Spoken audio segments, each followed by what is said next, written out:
Bonjour les amis, alors je viens de terminer là le chaînage en U donc, de la maison là, donc je vais vous montrer ça rapidement.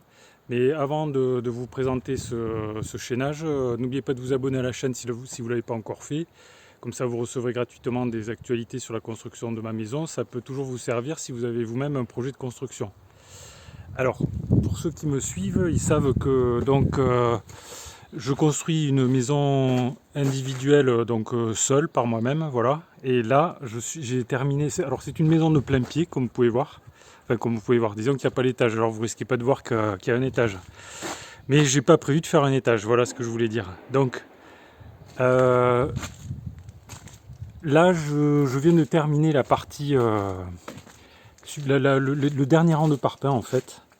C'est pas d'ailleurs exactement des parpaings, puisqu'il s'agit d'un chaînage en U. Là, comme vous pouvez voir,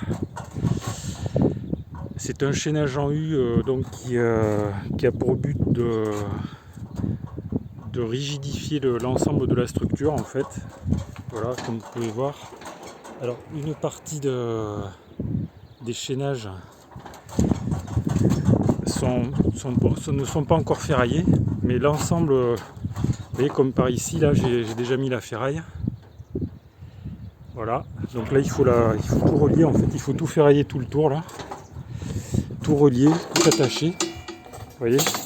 Et après une fois que ça c'est fait, on coule du béton là là-dedans. Donc vous voyez que j'ai juste posé les U là tout le tour, mais il va falloir couler du béton là maintenant là-dedans. Voilà. Et puis il y a également le fait que je suis obligé de faire des petits coffrages là au niveau des jointures ici, puisque comme les chaînages en U là, les U de chaînage ils sont pleins évidemment, là, je suis obligé de mettre du béton là à l'intérieur de mon poteau raidisseur. Voilà. Voilà les amis où j'en suis. Donc je suis assez content parce que j'ai terminé une partie quand même assez importante au niveau des murs.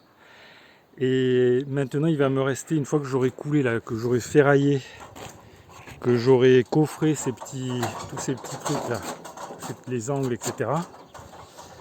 Et couler tout le béton là. Il faudra que je vérifie que je suis bien de niveau, puisque ma charpente va reposer là sur ces U de chaînage. Donc si je suis pas au niveau, il faudra peut-être que je fasse une petite arase. Je vais voir, il faudra que je mesure.